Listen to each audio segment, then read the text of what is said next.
Seja muito bem-vinda, seja muito bem-vindo a mais um episódio do podcast Minha História, Minha Música, integrando o ser que sou.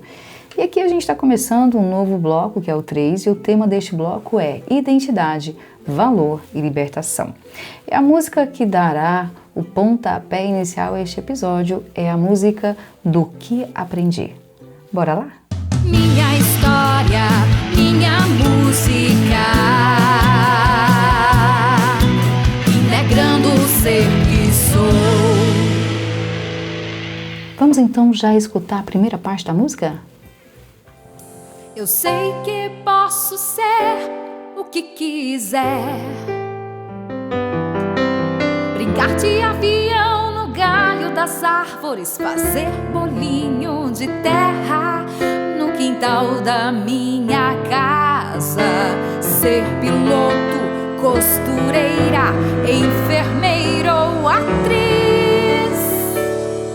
Eu sei que eu posso ser. Eu sei que posso falar da minha tristeza. Não preciso provar pro mundo que forte eu sou. Apesar de que pra você precisou ser assim. Afinal de contas, eu não seria alguém a lhe tirar a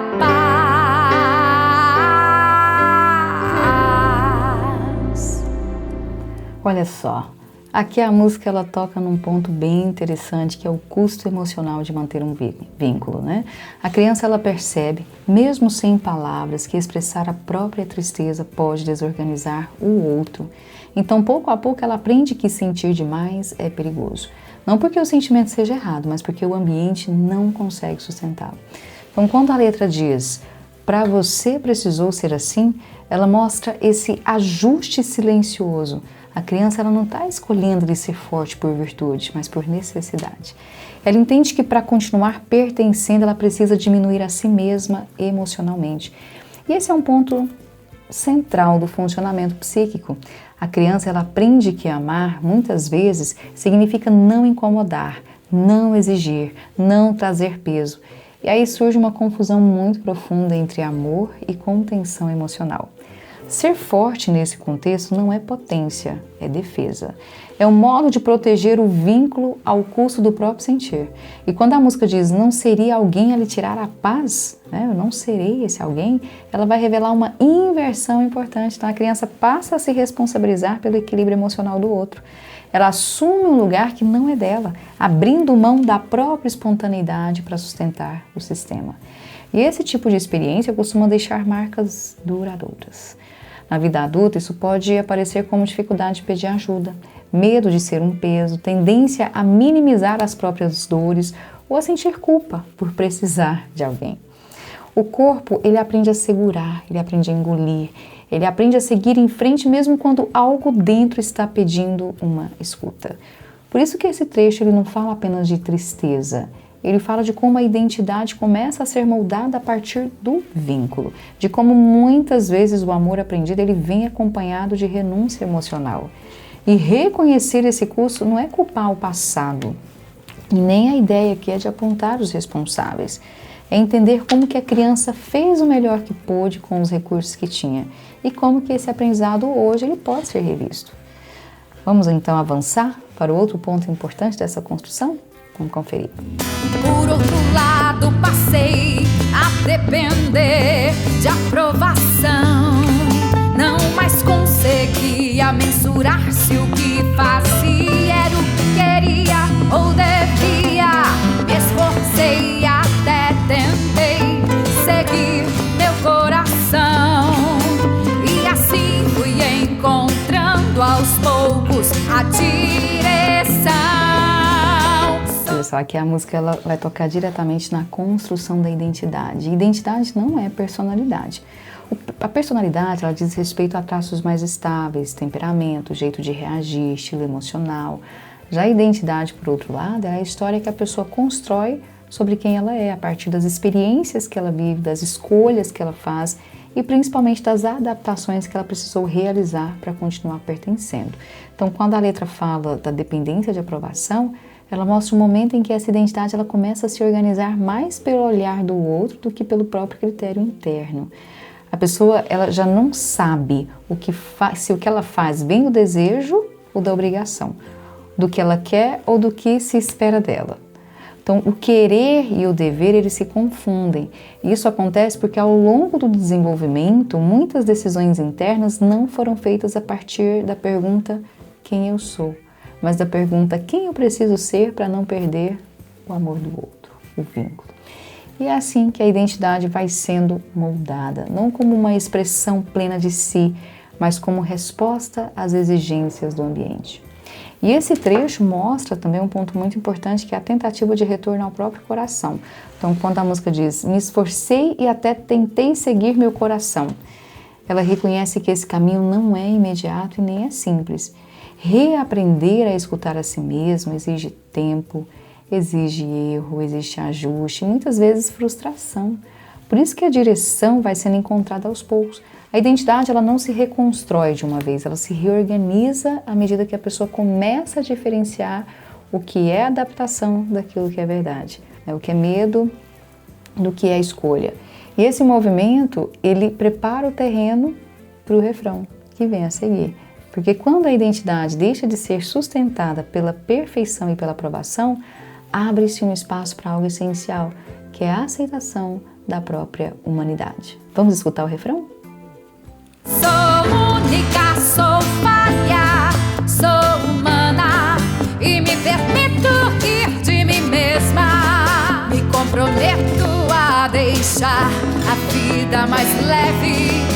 Sou única, sou falha, sou humana e me permito ir de mim mesma. E se preciso for, tiro onda dos meus erros. Quando a música chega nesse refrão e fala de aceitar-se como é, como se é, né? Ela toca diretamente numa distinção muito importante da psicanálise, que é a diferença entre o eu ideal e o ideal do eu. De forma simples, o eu ideal é aquela imagem perfeita que a gente constrói sobre quem deveria ser para merecer amor, para merecer reconhecimento, para merecer o valor. É um eu sem falhas, sem limites, sem contradições. Já o ideal do eu diz respeito às referências que internalizamos, aquilo que a gente aprende que vale, aquilo que é bom, que é esperado dentro do nosso contexto afetivo, familiar, social. E o problema não é ter ideais, o problema é quando a identidade passa a ser organizada para sustentar um eu ideal inalcançável. E aí que a pessoa começa a viver em permanente sensação de insuficiência, como se nunca fosse bastante, nada. Então, quando a música diz sou única, sou falha, sou humana, ela não está romantizando o erro, nem defendendo o descuido. Ela está desmontando essa fantasia de perfeição que aprisiona. Está dizendo a vida não se sustenta no ideal imaginário, mas na possibilidade real de existir com limites. E isso tem tudo a ver com a autoaceitação, mas não no sentido superficial de gostar de tudo em si.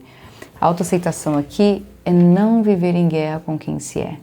É parar de gastar energia tentando esconder falhas, corrigir o passado ou provar valor o tempo todo. E aí a música traz um ponto muito importante quando fala do riso, da leveza, de tirar onda dos próprios erros. Na psicanálise isso se aproxima do que o Freud ele descreve como humor, né? Não como um deboche, uma negação da dor, mas como uma forma madura de lidar com o sofrimento. E o humor, nesse sentido, ele não vai minimizar o que foi difícil. Ele mostra que o sujeito não está mais completamente dominado por aquilo. É diferente da ironia defensiva ou da graça que encobre o sofrimento. Aqui, o riso ele aparece como sinal de que a pessoa já conseguiu se separar um pouco da dor, sem negá-la, sem precisar se definir por ela. Por isso esse refrão ele não fala da fantasia, nem de positividade forçada, fala de um realismo emocional, de reconhecer que houve dor, que houve aprendizado, mas que a identidade não precisa mais ficar presa a uma ideia rígida construída ali para sobreviver, né? E isso conversa diretamente com as perguntas que você vai encontrar no e-book. Perguntas como: Quais experiências me marcaram emocionalmente? O que eu aprendi sobre mim a partir dessas experiências? Esses aprendizados, eles me fortalecem ou eles me limitam hoje? O que eu precisei aprender cedo demais para continuar vivendo? Que crenças sobre mim, sobre o amor ou sobre a vida nasceram dessas experiências? Então essas perguntas, elas vão ajudando você a perceber algo essencial. Muitos aprendizados que um dia salvaram, hoje governam decisões sem que a gente perceba. E o processo de libertação, ele começa quando a gente consegue olhar para isso sem idealização, sem culpa, sem fantasia. Então esse refrão, ele não é um ponto de chegada, ele é um marco de consciência, um lugar onde a pessoa começa a se autorizar a existir fora do ideal e mais perto da própria verdade. Então agora a gente vai seguir para a próxima parte da música. Eu sei que posso e quero tocar as pessoas com a música, essa música que cura pensamentos positivos, elevados de inspiração.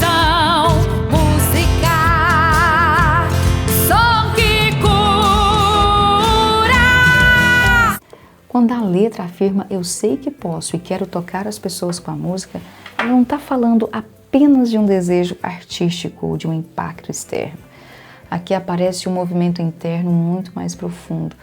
Um momento em que aquilo que foi vivido deixa de ficar restrito à dor, à defesa ou à sobrevivência e passa a se organizar como presença no mundo. Tocar não é convencer, não é salvar, não é curar o outro.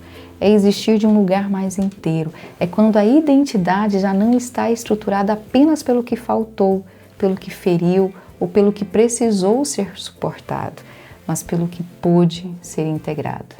Então, quando a música fala em pensamentos positivos, inspiração, som que cura, é importante não ouvir isso como uma negação da dor ou como um convite ao pensamento mágico, salvadorismo.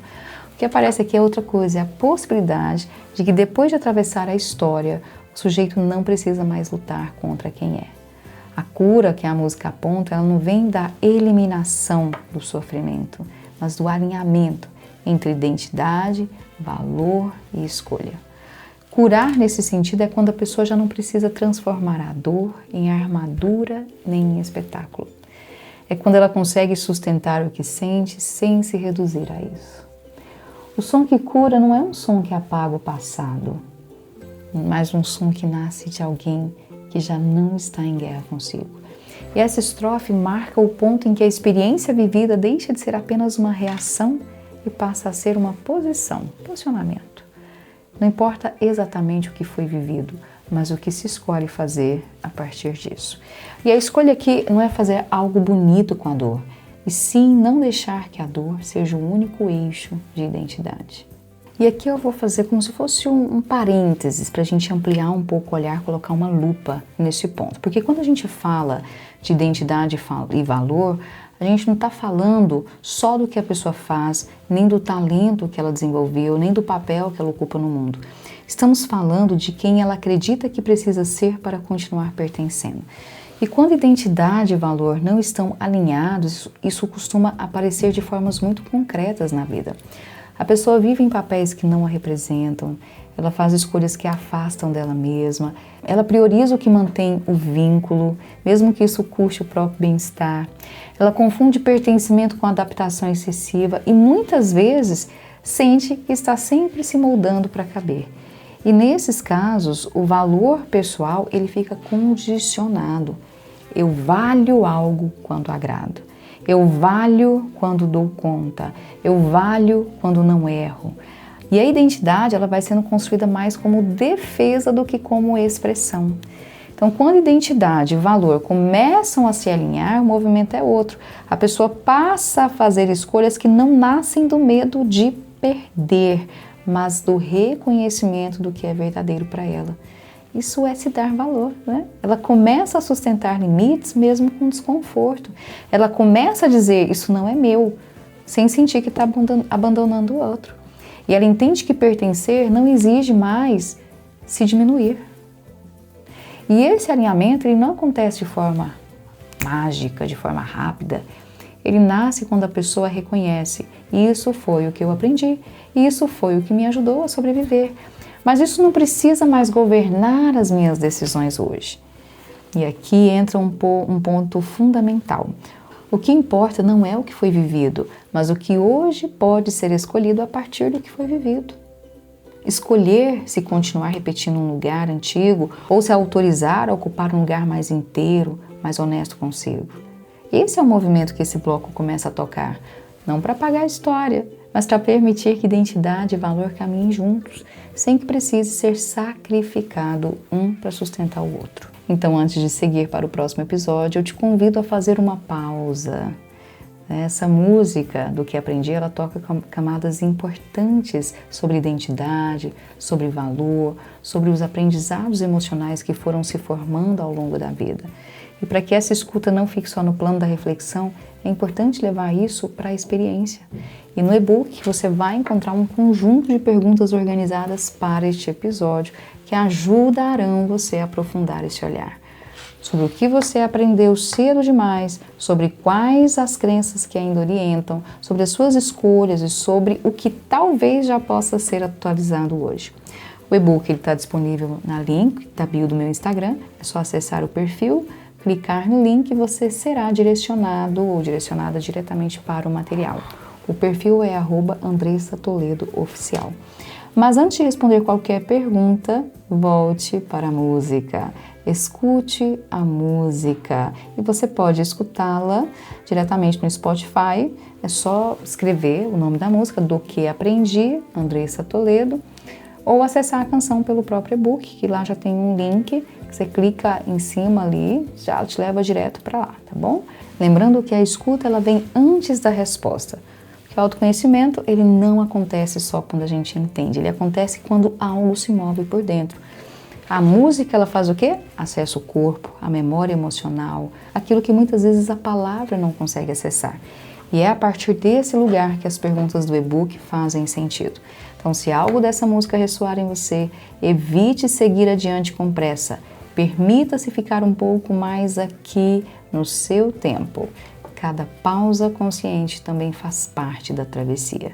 E quando sentir que é o momento, a gente segue junto para o próximo episódio. Sim, porque antes você vai fazer todas as tarefinhas, não é?